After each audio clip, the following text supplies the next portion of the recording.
गर्मी में गरीब ससुराल आए अमीर मायके वाले। सारी तैयारियां हुई या नहीं? सर, सारी तैयारियां हो गई हैं, लेकिन ये तैयारी हो क्यों रही है? क्या कोई खास आने वाला है? हाँ, हमारी कंपनी के बॉस की बेटी जानवी जी आ रही हैं। अब से वही इस पूरी कंपनी को हैंडल करेंगी। अरे, लगता है वो आ गई। कंपनी के सारे लोग अपनी न्यू बॉस जानवी का स्वागत करते हैं। हेलो, मेरा नाम है जानवी और अब से मैं ही कंपनी को हैंडल करूंगी। पुराने रिकॉर्ड से मुझे पता चला है कि हमारी कंपनी में पिछले कई सालों से काफी लॉस हुआ है, इसलिए अब आप सबको खूब मेहनत करनी होगी और इस लॉस को रिकवर करना होगा। जानवी की बात सुनकर जहां सारे स्टाफ के लोग तालियां बजाते हैं, वहीं स्टाफ में काम कर रहे रोहन और शरद का मुंह बन जाता है। अरे, ये जानवी तो काफी पढ़ी लिखी लग रही है। कहीं इसे पता लग गया कि इतने सालों से कंपनी में जो लॉस हो रहा है उसे हम लोग ही कर रहे हैं, तो जिंदगी भर जेल में चक्की पीसनी पड़ेगी।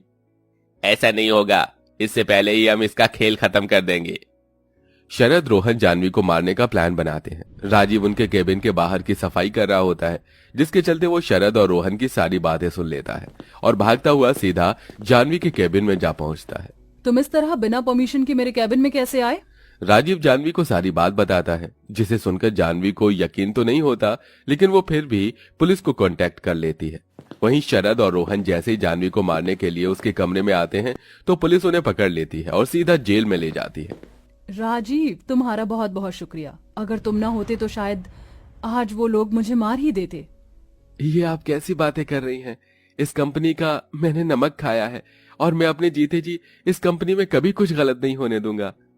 कहने को राजीव इतनी बड़ी कंपनी में सिर्फ एक मामूली पियून था, लेकिन उसकी बातें सुन जानवी उससे काफी इंप्रेस हो जाती है, जिसके चलते अब दोनों में काफी अच्छी दोस्ती हो जाती है और यही दोस्ती सिर्फ कुछ महीनों में प्यार के रिश्ते में बदल जाती है। जानवी राजीव से शादी करना चाहती थी, इसलिए वो अपने माता पिता को राजीव के बारे में बताती है।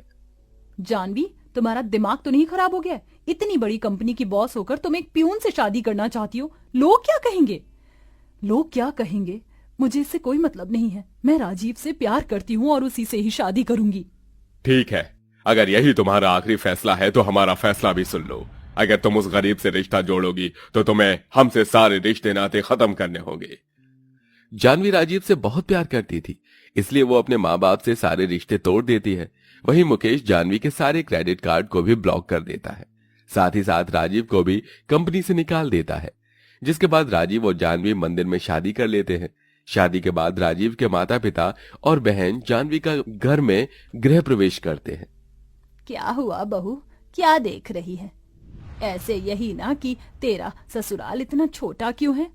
नहीं माँ जी, ऐसा नहीं है। घर तो रिश्ते और प्यार से बनता है। बड़ा घर होकर भी अगर उसमें प्यार और रिश्ते ना हो तो ऐसे घर का क्या फायदा? जानवी की बात सुन ससुराल वाले काफी खुश होते हैं। जिसके बाद जानवी की नंद उसे उसके कमरे में लेकर जाती है। जानवी को हमेशा से ही एसी में रहने की आदत थी, लेकिन उसके ससुराल में एक पंखा भी नहीं था, जिसके चलते रात भर जानवी गर्मी से परेशान होती रहती है। क्या हुआ जानवी, तुम अभी तक सोई नहीं? वो नई जगह है ना, इसलिए नींद नहीं आ रही।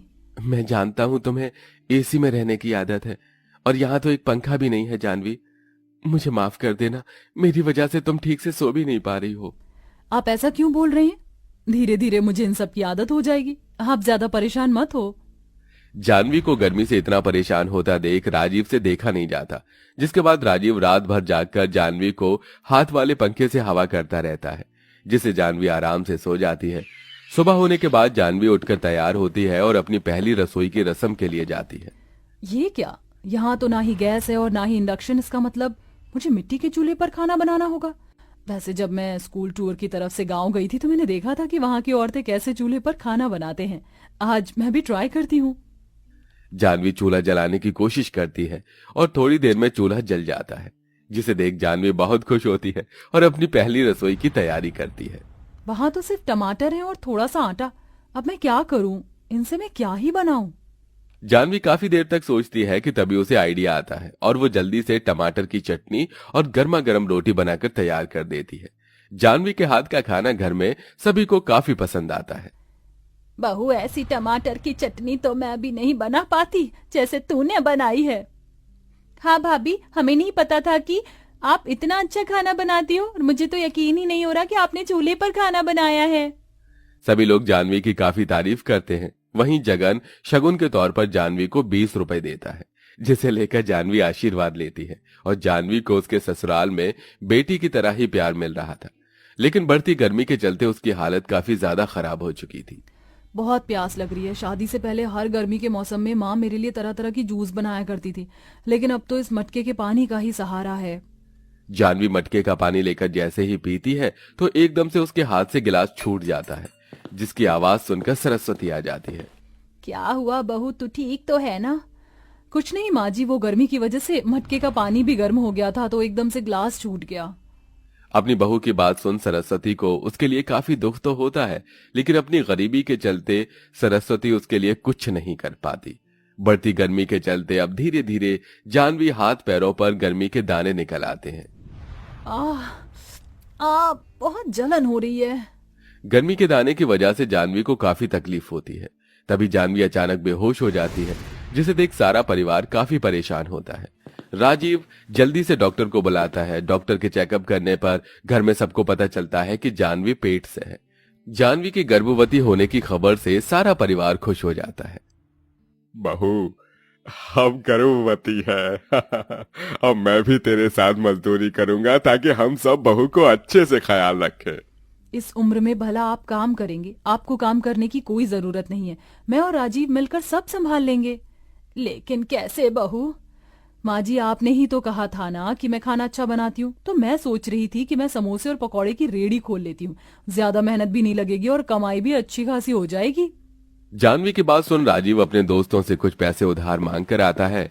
एक किराए पर ठेला लेकर जानवी को समोसे पकौड़े की रेडी खोल देता है और अब जानवी कड़ी धूप में समोसे बेचती है। इतनी गर्मी में गर्भवती अवस्था में खुद को इतना परेशान देख जानवी को अपने बीते कल की याद आने लगती है।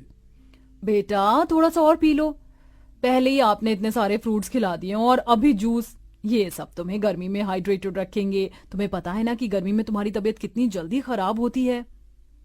अपने बीते पल को याद करते हुए जानवी की आंखों में आंसू आ जाते हैं।